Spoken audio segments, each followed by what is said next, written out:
আমি জানতাম তো, জানতাম এরকম কিছু একটা হবে। আমি তো আজ থেকে দেখছি না এই ধরনের মেয়েদের, আমি আজ থেকে দেখছি না। কিরে ছোটদা, খুব বড় বড় কথা বলেছিলি না তোরা? করলো তো, অঘটনটা করলো তো। কাল রাত্রের দিন সেই ঋষির মুখটা দেখলো। হ্যাঁ, আমি বলে দিচ্ছি তোমরা মিলিয়ে নিও, এই মেয়েটা ঋষির জীবনের কাল হবে। ঋষি, তুই এই মেয়েটাকে বিপদে ফেলতে না চাইলেও আমি তোকে বলে দিলাম, এই মেয়েকে আমি বাড়িতে ঢুকতে দেব না। যেই মেয়ে আমার ছেলের এত বড় সর্বনাশ করলো তাকে আমি ছেড়ে দেবো? কাল রাত্রিতে আমার ছেলের মুখোমুখি হওয়া।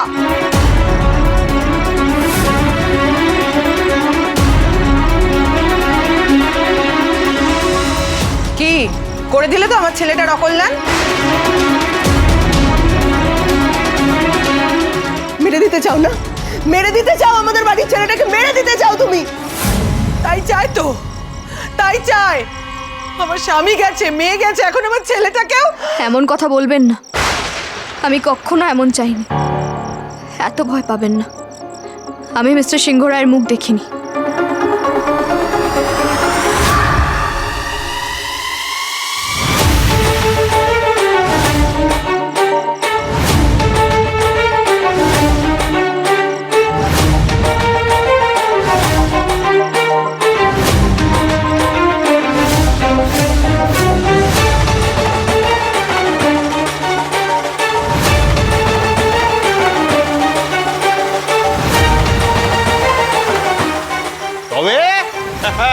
আমি প্রথম দিন থেকেই বলে আসছি মেয়ের তেজ আছে। দেখ রিজু, দেখ কেমন কেমন বুদ্ধিটা বার করেছে। দেখ, হ্যাঁ, এই যে মেজ বৌদি, তোমরা দুজন এখানে হাঁড়ি মুখ করে দাঁড়িয়ে রইলে, এই ফাঁকে ঝিল্লি আমাদের ওই ওই কালো হাঁড়ি দিয়ে এই কাল রাত্রের নিয়মটা পালন করে ফেললো। দেখলে? দেখো দেখো দেখো, ভালো করে দেখো।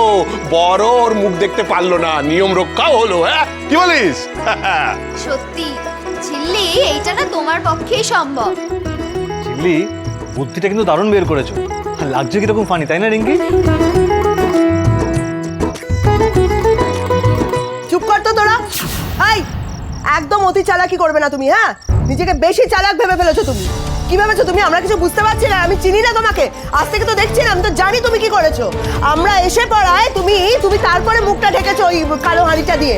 তার আগে অব্দি তুমি ঋষির মুখ দেখেছো, আমি ঠিক বুঝতে পারছি। রিপোর্ট প্লিজ, তোমাদের এইসব অদ্ভুত নিয়ম আর তার ইমপ্লিকেশন আমার সহ্য হচ্ছে না। কেউ কারোর মুখ দেখেনি। মারপিটটা কার সাথে হচ্ছিল রে? কি চিৎকার চেঁচামেচি যে হচ্ছে? এখানে কি হচ্ছে বলো তো? কি হচ্ছে? কার সঙ্গে মারপিট হয়েছে? আরে এই মেয়েটা কি মাঝরাতেও শান্তি দেবে না? এই দেখো, মুখে জোকার সেজে দাঁড়িয়ে আছে, মুখে হাঁড়ি দিয়ে। ব্যাপারটা কি? গুন্ডা এসেছিল একদল তোর ভাইকে পেটাতে। মেজমা, হ্যাঁ, শুধু পেটাতে নয়, আমাদের এই তেঁতুল পাতা বাড়ির সব থেকে আদর্শ ছেলে ঋষিরাজ সিংহ রায়কে একটা উপাধি দিতেও এসেছিল। এই দেখো, অন্যের বউচোর ঋষিরাজ সিংহ রায় হইতে সাবধান।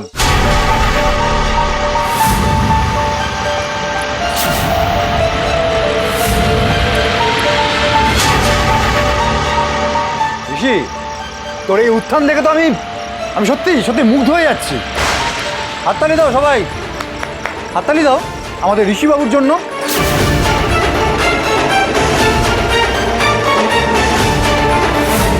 নিজেরও বিপদ বাড়ালেন আর আমাকেও সেই দোষের ভাগিদার করলেন। কি দরকার ছিল মারপিট করার? যা হওয়ার হতো আমার। খ্রিস যা লিখে রেখেছে তাই হতো। এই মেয়ে, তোমার জন্য আমার ছেলের কত অপবাদ নেবে? কারা এসেছিল? কত শত্রু বানিয়ে এসেছো কলকাতায়? মা, এখানে ঝিল্লির কোনো দোষ নেই। আবার খুব ভালো, মায়ের মুখে মুখে কথা বলছিস এইরকম একটা ফালতু মেয়ের জন্য। রানা, রানা কি রানা? এটাই সত্যি, এখানে যেটা লেখা আছে এটাই সত্যি। এটাই সত্যি। সত্যি তো তুই অন্যের বউ চুরি করে নিয়ে এসেছিস। just shut up!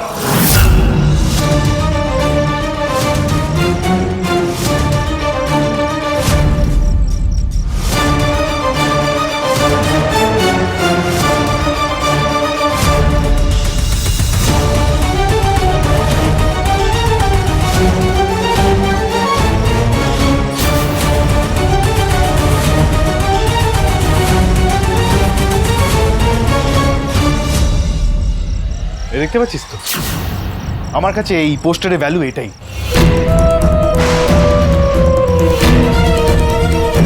আর তোর চোখে তো ভালো ডেফিনেশন হলো ওই খেয়াল, যে নির্দোষ নিষ্পাপ বাচ্চাদের চোর সাব্যস্ত করার চেষ্টা করে। তাই তোর মাপকাঠিতে এই ভালো খারাপের বিচার না করাই ভালো।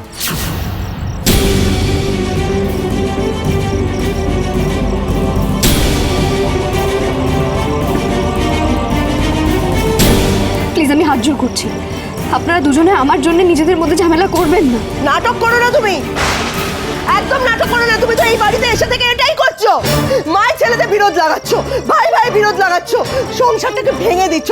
তুমি এই তেঁতুল পাতাকে ভেঙে দিচ্ছ ঝিল্লি। চুপ করো বিমনি প্লিজ। আর রান্নার সাপোর্টে একটাও কথা বলবে না তুমি। ও যেগুলো বলছে সেগুলো সব মিনিংলেস। আর মায়ের জেদ যখন মায়ের কন্ট্রোলে আসবে তখন আমি মায়ের সাথে কথা বলবো, তার আগে নয়।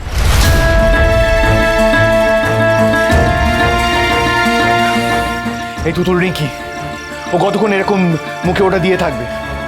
ঘরে নিয়ে যা। আর মুখ দেখাটাকি হয়ে গেলে তো আবার একটা কাণ্ড শুরু হবে।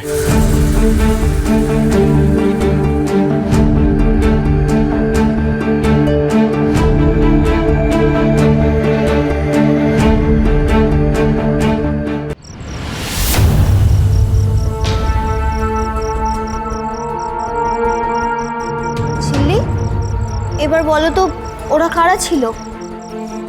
ওই বিবাহিত ছেলেটা যার সাথে আমার সৎ মা আমার বিয়ে দিয়ে আমায় বিদেশে পাঠাতে চেয়েছিল। রে বাবা, কি সাংঘাতিক, পুরো এই অবধি চলে এলো। হ্যাঁ সেটাই তো। আর মিস্টার সিংহ রায়কে তো কিছু বোঝানো যায় না, না উনি গিয়েই একটা মারপিট লাগিয়ে দিলেন। সে হয়তো তোমার দিকে কেউ চোখ তুলে তাকালে সহ্য করতে পারে না।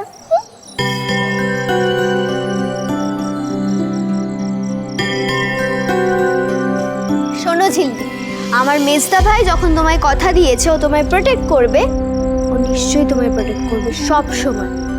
আমার মেজদা ভাই কিন্তু এক কথার মানুষ।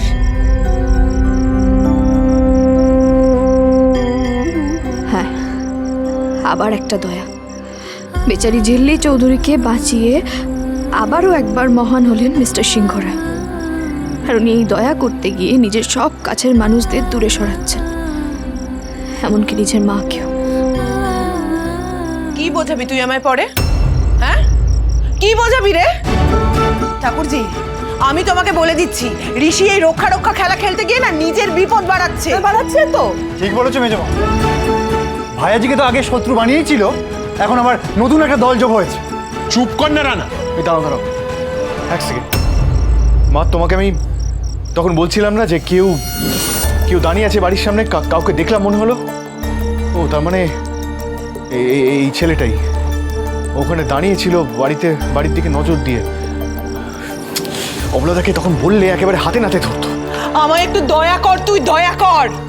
বাইরের লোকের কথা অনেক ভেবেছিস, এবার আমার কথা, একটু নিজের মায়ের কথাটা ভাব। দয়া করে এখন বাড়িতে পুলিশ ঢোকাস না, ভয় আমার হাত পা কাঁপছে। হাত পা কাঁপার আরো বাকি আছে মেজো বৌদি, ভয় পাওয়ার আরো বাকি আছে।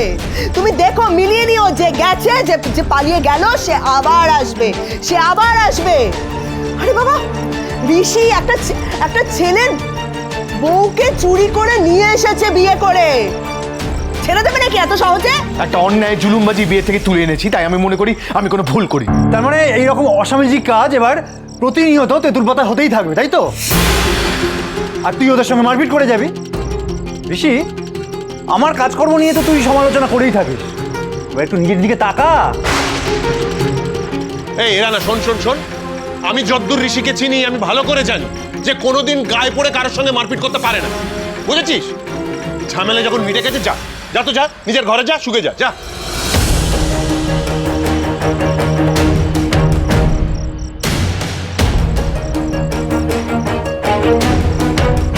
এই রিজু, এক কাজ কর, এসব পোস্টারগুলো আমাদের খুলে ফেলতে হবে, বুঝেছিস?